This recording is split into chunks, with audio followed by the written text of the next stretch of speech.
Hello student, R study tech में आपका स्वागत है। आप देख रहे हैं मेरा चैनल आर स्टडी टेक। मैं हूं राहुल। जैसा कि हम लोग पिछले वीडियो के पार्ट में देख चुके हैं कि दो बिंदुओं के बीच की दूरी कैसे निकालते हैं और उनके त्रिभुज का क्षेत्रफल कैसे निकालते हैं, और कोई त्रिभुज अगर कोई बिंदु संरेख है तो त्रिभुज का क्षेत्रफल जीरो करके उसको हम लोग कैसे हल करते हैं। अब हम लोग नेक्स्ट टाइप के क्वेश्चन पे चलते हैं कि अगर कोई बिंदु संरेख है तो कुछ सिद्ध करने के लिए पेपर में पूछा जाता है, तो वो कैसे हम लोग हल करेंगे। तो हम लोग एक सवाल लेते हैं, जैसे यदि बिंदु a, b, b, 0 और 1, -1 संरेख है तो सिद्ध कीजिए 1/a + 1/b बराबर 1। तो हम लोग क्या करते हैं, जैसा कि हम लोग पहले डिस्कस कर चुके हैं कि जब तीन बिंदु संरेख होते हैं तो त्रिभुज का क्षेत्रफल 0 रख दिया जाता है। तो हम लोग त्रिभुज का क्षेत्रफल रखेंगे यहाँ पे 0, 1/2 क्या लिखा था हमने, x1 यहाँ पे y2 - y3 प्लस हम लोग x2 लिखेंगे तो y3 माइनस का y1। वैसे हम लोग f3 लिखेंगे तो y1 माइनस का y2। ये इक्वल टू 0 कर देंगे क्योंकि हमें संरेख दिखाना है। यहाँ पे हम लोग मान सकते हैं 1/2। यहाँ पे ये x1 है और ये y1 है, ये x2 है, ये y2 है, यहाँ पे ये x3 है और ये y3 है। तो यहाँ पे हम लोग जल्दी से रखते हैं। यहाँ पे x1 हमारा है a और y2 हमारा है 0, यहाँ पे y3 हमारा है -1 माइनस यहाँ पे है तो हो जाएगा प्लस, यहाँ पे x2 हमारा है b और यहाँ पे y3 हम ले लेंगे -1, y1 हमारा है 0, यहाँ पे प्लस x3 हमारा है 1 और वैसे ही y1 हमारा है 0 और y2 हमारा 0। यहाँ से हम लोग ये इक्वल टू 0, यहाँ पे 1/2 हो गया, यहाँ पे a का 1 से गुणा होगा तो ये हो जाएगा a और यहाँ पे b का -1 से गुणा होगा तो ये हो जाएगा हमारा b और यहाँ पे तो ये हो जाएगा इक्वल टू 0, इक्वल टू क्या हो जाएगा 0। यहाँ से हम लोग क्या करेंगे, a और b को उधर ले जाते हैं 1/2, इसको अंदर बना कर देते हैं 1/2 a और यहाँ पे 1/2 b इक्वल टू 0। यहाँ से इसको उधर ले जाएंगे, यहाँ पे हो जाएगा a/2 और यहाँ पे बराबर हो जाएगा b/2। यहाँ से इसको कैंसिल कर देंगे, तो इसको कैंसिल कर देंगे। अब यहाँ हम लोग क्या करेंगे, दोनों पक्षों में ए बी से भाग कर देंगे, दोनों पक्षों में ए बी से भाग करने पर यह आ जाएगा हमारा a/ab बराबर b/ab। ए से ए कैंसिल आउट हो जाएगा, बी से बी कैंसिल आउट हो जाएगा, आ जाएगा 1/b बराबर 1/a। अब इसको हम लोग उधर ले जाएंगे, ये यहाँ पे देखते हैं 1/a माइनस का हो जाएगा 1/b बराबर 1। क्या लिखेंगे, हेंस प्रूव, अतः यह सिद्ध है कि 1/a बराबर -1/b बराबर 1। तो चलिए हम लोग नेक्स्ट क्वेश्चन पे चलते हैं। इसी प्रकार से रखा है, अगर बिंदु P और बिंदु Q के बीच की दूरी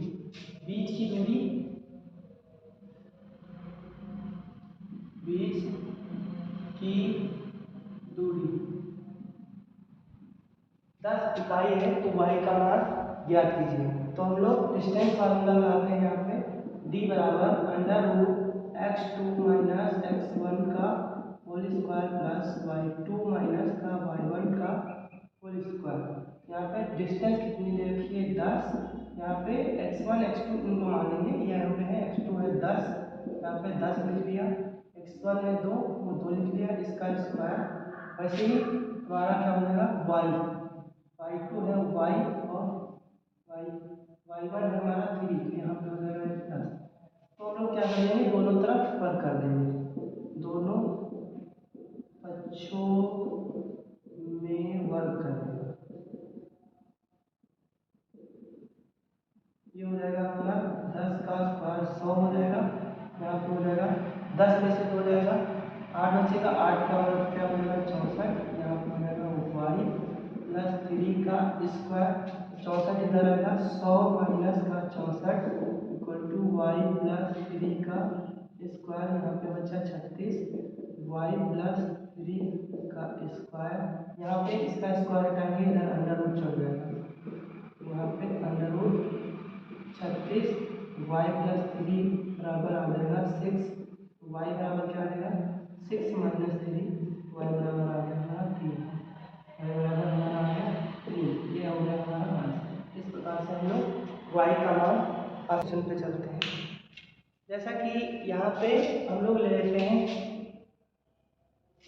दिखाइए कि बिंदु 5, 6, 1, 5, 2, 1, 6, 2 क्या है, शीर्ष है एक वर्ग की। तो वर्ग क्या होता है, जैसे हम लोग वर्ग की चारों भुजाएं क्या होती हैं, बराबर होती हैं। यहाँ पे हम लोग एक वर्ग बना लेते हैं, मान लेते हैं ये हमारा हो गया एक वर्ग, इसकी चारों भुजाएं बराबर होती हैं, और प्लस इसके जो विकर्ण होते हैं डायगोनल, वो भी आपस में बराबर होते हैं। तो हम लोग इनको क्रम से लिख लेते हैं, एक पॉइंट को 5, 6, यहाँ पे 1, 5, यहाँ पे 2, 1, यहाँ पे 6, 2। तो अगर ऐसा कोई क्वेश्चन होता है, क्या करना होता है, सिद्ध कीजिए कि यह एक वर्ग है, तो हम लोग ऐसे कर लेते हैं। और अगर पूछे यह एक आयत है, तब भी हम लोग ऐसे ही करेंगे। और अगर ट्रायंगल के बारे में पूछता है, तो हम लोग फिर भी उसको ऐसे ही हल करते हैं, लेकिन उसमें क्या होता है, डिस्टेंस निकालते हैं दो बिंदुओं के बीच की दूरी। अगर तीनों भुजाएं क्या होती हैं, बराबर होती हैं, तो समबाहु त्रिभुज कहलाता है। अगर दो भुजाएं बराबर होंगी तो समद्विबाहु त्रिभुज कहलाएगा। अगर तीनों भुजाएं अलग अलग होंगी तो विषमबाहु त्रिभुज कहलाएगा। और अगर दो भुजाओं का स्क्वायर करके जोड़ दिया जाए, वो तीसरी भुजा आ जाए, तो हमारा वो हो जाएगा समकोण त्रिभुज। तो इस प्रकार से हम लोग सारे क्वेश्चन इस प्रकार के हल कर लेते हैं। तो हम लोग इसको मान लेते हैं, ये पॉइंट ए है, ये पॉइंट बी है, ये पॉइंट सी है, और ये पॉइंट डी है। अब हम लोग क्या करेंगे, इनके बीच की दूरी निकालेंगे। दूरी का फॉर्मूला हम एक बार और लिखते हैं और इसको जल्दी से हल करते हैं। डी बराबर x2 माइनस का x1 का whole square plus y2 minus y1 का होल स्क्वायर। यहाँ पे हम लोग यहाँ से चलते हैं, इसके बीच की दूरी और BC के बीच की दूरी, CD के बीच की दूरी, फिर AD के बीच की दूरी निकालते हैं। हम लोग पहले निकालते हैं AB निकालेंगे, तो ये हो जाएगा हमारा अंडर रूट हो जाएगा यहाँ पे x2 हमारा यहाँ पे 5 माइनस का x1 मान लेते हैं हमारा 6, इसका स्क्वायर प्लस y2 हमारा यहाँ पे हो जाएगा 6 माइनस 2 का स्क्वायर। यहाँ पे हम लोग देखेंगे, ये हो जाएगा हमारा अंडर रूट 5 से 6 गया माइनस 1 का स्क्वायर, वैसे ही 6 से 2 गया तो 4 का स्क्वायर। यहाँ पे आ जाएगा हमारा 1 का स्क्वायर प्लस 4 का स्क्वायर, ये आ जाएगा अंडर रूट 17। जैसे हम लोग अब BC का निकाल लेते हैं, BC निकालेंगे। जैसे हम लोग BC निकालेंगे, यहाँ से फिर से हो जाएगा ये x1 x2, यहाँ पे x1 y1, ये x2 y2, यहाँ पे x है 1 और x1 है 5, इसका स्क्वायर करेंगे। वैसे ही यहाँ पे 5 माइनस 6 का स्क्वायर कर देंगे, तो यहाँ पे हमारा फिर से वही आ जाएगा, 1 से 5 गया माइनस 4, 4 का स्क्वायर करेंगे 16 हो जाएगा, 5 से 6 गया 1, 1 का स्क्वायर करेंगे तो 1, यहाँ पे ये भी आ गया 17, और पीछे इकाई लिख लेंगे सबके, ये इकाई। फिर अब हम लोग क्या करेंगे, CD के बीच की दूरी निकालेंगे। CD के बीच की दूरी निकालने के लिए ये x1 y1 x2 y2, यहाँ पे 2 माइनस का 1 का स्क्वायर प्लस 5 माइनस 1 का स्क्वायर। तो यहाँ से फिर से हमारा ये निकल के आ जाएगा, 2 से 1 गया 1 और 5 से 1 गया 4 का स्क्वायर 16 और यहाँ पे फिर से आ गया ये हमारा 17 इकाई। ये आ गया हमारा 17 इकाई। वैसे हम लोग d1 फाइंड कर लेंगे। यहाँ से फिर से ये x1 y1 ये x2 y2। यहाँ से हम लोग क्या कर देंगे, 2 माइनस का 6 का स्क्वायर प्लस 1 माइनस का 2 का स्क्वायर। यहाँ पे फिर से आ जाएगा ये 16 प्लस 1, ये आ गया हमारा 17 इकाई। 17 इकाई ये आ जाएगा। अब हम लोग क्या करेंगे, इसके ये भुजाएं की अब हम लोग विकर्ण फाइंड करेंगे। इसके विकर्ण क्या क्या है, AC विकर्ण है AC। AC के बीच की दूरी निकालेंगे हम लोग। AC के बीच की दूरी ये हो गया 6 माइनस का 1 का स्क्वायर, वैसे ही प्लस 2 माइनस 5 का स्क्वायर, ये आ जाएगा 5 का स्क्वायर करेंगे 25 प्लस 2 से 5 किया माइनस 3 का स्क्वायर 9। यहाँ से 25 और यहाँ पे आ गया 9, ये हो गया हमारा √34। वैसे हम लोग AC निकालेंगे, वैसे ही हम लोग DB निकालेंगे। DB निकालेंगे जैसे, तो यहाँ से हमारा हो जाएगा 2 माइनस का 5 का स्क्वायर प्लस यहाँ पे 1 माइनस का 6 का स्क्वायर। यहाँ पे आ जाएगा हमारा 3 बचेगा, 3 का स्क्वायर करेंगे 9 आ जाएगा। यहाँ पे 5 बचे, 5 का स्क्वायर करेंगे 25। यहाँ पे हमारा ये भी निकल के आएगा √34 इकाई पीछे सबके लिखा हुआ। तो यहाँ से हम क्या देखते हैं, AB बराबर BC बराबर CD बराबर DA और विकर्ण में लिखेंगे AC बराबर DB। विकर्ण ये आपस में क्या है, बराबर है, तो कह सकते हैं अतः यह एक वर्ग है, यह एक वर्ग है।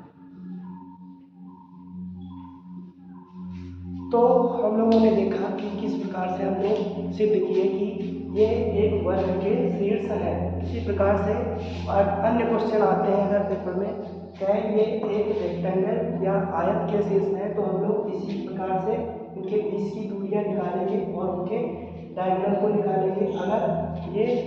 अगर आयत होगा तो ये 2 भुजाएं बराबर होंगी आमने सामने की और उनके विकर्ण बराबर होंगे। तो इस प्रकार से हम इसको हल कर लेंगे।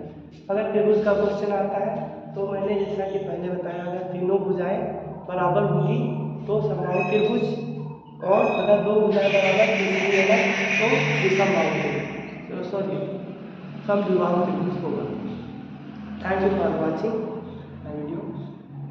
प्लीज़ लाइक एंड सब्सक्राइब अगर वीडियो अच्छा लगा हो तो।